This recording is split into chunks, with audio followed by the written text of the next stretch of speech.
Magandang araw mga kaibigan. Bigyan natin ng reaction, opinion itong post ni Dare to Us. Tungkol ito kay Miss Regina Lay, o Lay, L-A-Y, news anchor ng One News, o I think TV5 ito. Nako, kikita dito na parang pinag-iinitan niya si Attorney Levi Baligod, yung abogado ng 18 Marines. Grabe, oh. Oh, sabi niya, Miss Regina Lay, bakit parang mainit ulo ninyo? Tinatanong ni itong news anchor, anong motivation ni Attorney Baligod? Bakit na-involve siya sa 18 Marines? Nako, ang ganda ng sagot ni Attorney Levi Baligod. Oh.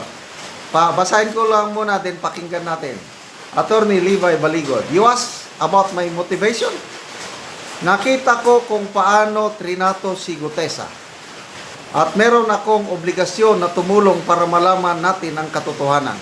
You ask about my motivation? That is my motive.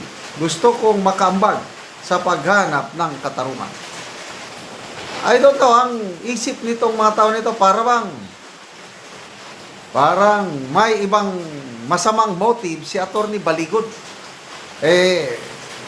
Si Senator Lacson, although opinion lang niya ito, sabi niya, parang it's a part of destabilization. Wow naman! Puros kayo destabilization. Praning na talaga kayo. Pakinggan natin nakakainis itong mga mainstream media host o anchor na mga ito.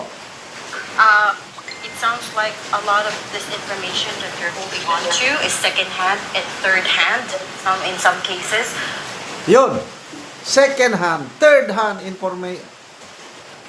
Ano daw fake news daw itong inilabas ng mga Marines.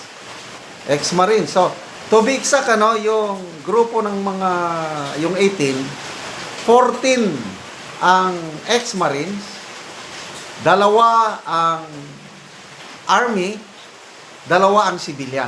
Yun po ang composition nila. So ito ang pinapalabas nila na misinformation daw ang mga affidavit ng mga Marines. Kaya ito ang tinatanong dito. Can I just ask what is your motivation here? Because all of a sudden, you hold this press conference alleging serious wrongdoing. We've yet to see some evidence. And I'm also just wondering, what is your... We've yet to see some evidence. Bulag ba kayo? Klaro, mga picture, may mga video pa. Ano pang hanapin yung evidence? Kung gusto nyo pang malaman kung nagsisinungaling o ano itong mga ex-Marines, patawag sa isang investigasyon, i-cross-examine sila, that's the next step sana. Kaya lang parang walang mangyaring ganun. Makikita mo kung gaano kabayas itong... What was your original motivation here? You said you only met the 18 gentlemen in October of last year and started building this case. So paano po kayo nasama dito? You know, ma'am, you cannot label the information they have as second-hand or third-hand. No, your information is second-hand. Kasi we were asking you about... witnesses po sila. Yes, no? But they only told you. Wala ka naman talaga doon, right? That's the definition of second.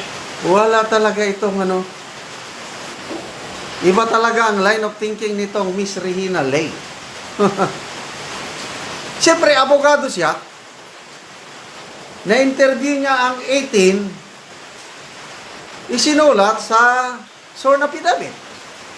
Kaya nung press conference, kung ano ang nakasulat sa sworn affidavit, yun ang sinamarize ni Attorney Baligod, yun ang sinasabi niya. Kasi hindi naman sila magsalita isa-isa.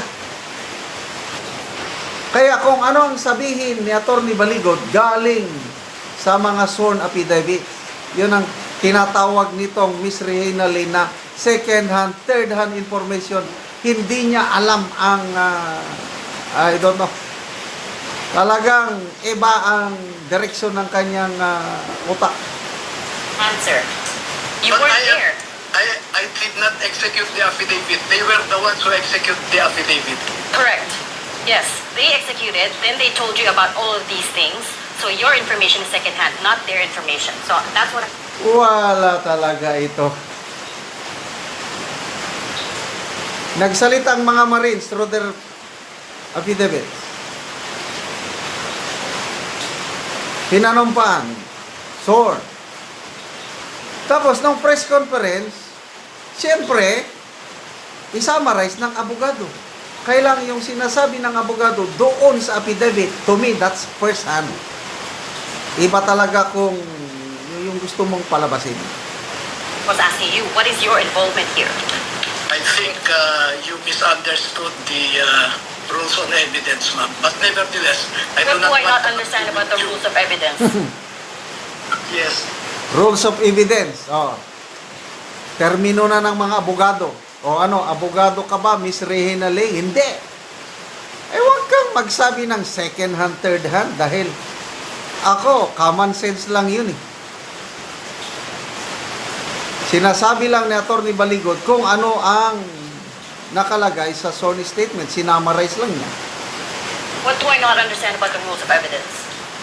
For describing their statement or my statement as second hand. It's not secondhand. You weren't there, right? As you said, you yourself said you weren't there when all of these things were going on, when they were withdrawing the money, Do you giving know the money to about, somebody do else. you They know were the all meaning told to you. do you know the meaning of independently relevant statement? Okay, Yun. so that's what I'm also trying to get at. What is your involvement here? Bakit kayo nasama dito? You're not a prosecutor. You're not. Are you a lawyer for some of these Marines? Alam niyo, ma'am, bilang isang Pilipino, meron akong obligasyon Yan. na mahanap natin ang katotohanan at katarungan dito sa pagnanakaw ng Sir, pera sir. sa kabad ng bayan. Oo, you don't have to tell me Okay, that. you asked We about also my try to get to the motivation. bottom of things. Oo, kami din.